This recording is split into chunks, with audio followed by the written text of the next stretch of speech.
வெள்ளை கட்டியவளை எடுத்து நீரில்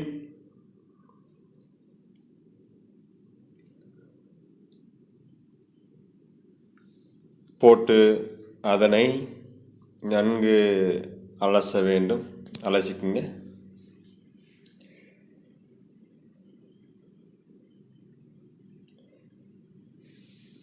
நன்கு அலசி பின் அதை நீரிலிருந்து எடுத்து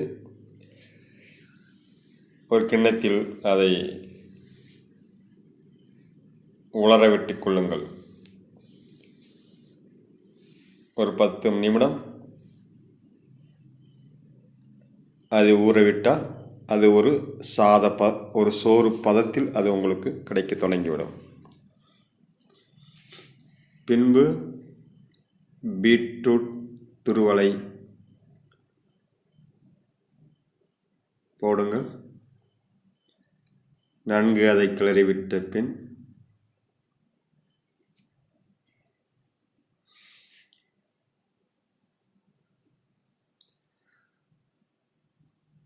நறுக்கிய வெங்காயத்தை சேர்த்து கொள்ளுங்கள்.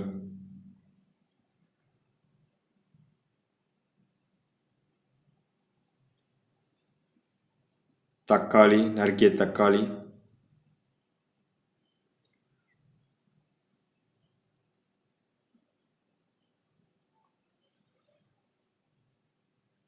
நன்கு கிளறிவிட வேண்டும். இஞ்சி பூண்டு துருவல்களை தூவி அதையும் கிளறிவிட்டுக் கொள்ளுங்கள்.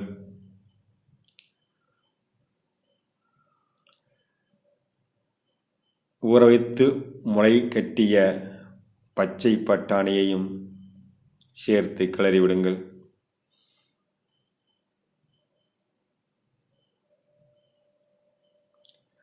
சுவைக்கு தேவையான மிளகு சீரகப் பொடி,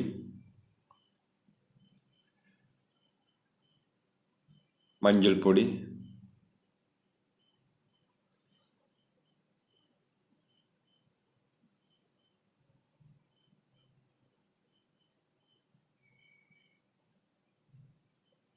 கரம் மசாலா பொடி.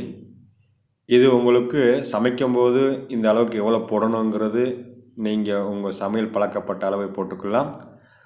ஆரம்ப கட்டத்தில் கொஞ்சம் குறைவாக சேர்த்த பின் சுவைக்கு பார்த்து பின் தேவையை நாம் மீண்டும் அதிகப்படுத்திக் கொள்ளலாம்.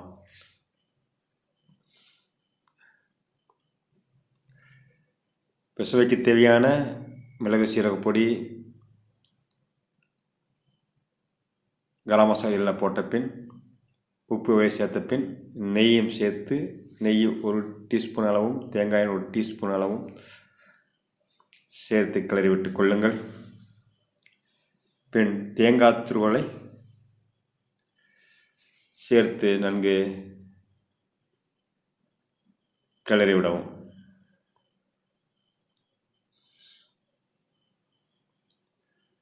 பின் மல்லி இலை, நறுக்கிய மல்லி இலையும் சேர்த்து நன்கு கிளறிவிட்டால் இப்பொழுது உங்களுக்கு தேவையான பீட்ரூட் குஸ்கா ரெடி.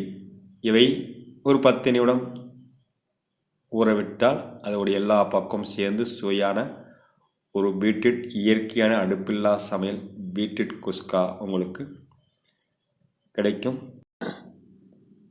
உங்கள் வீட்டில் செய்து பார்த்து சுவைத்து மகிழ்ந்து எங்களிடம் பகிர்ந்து கொள்ளுங்கள். நன்றி.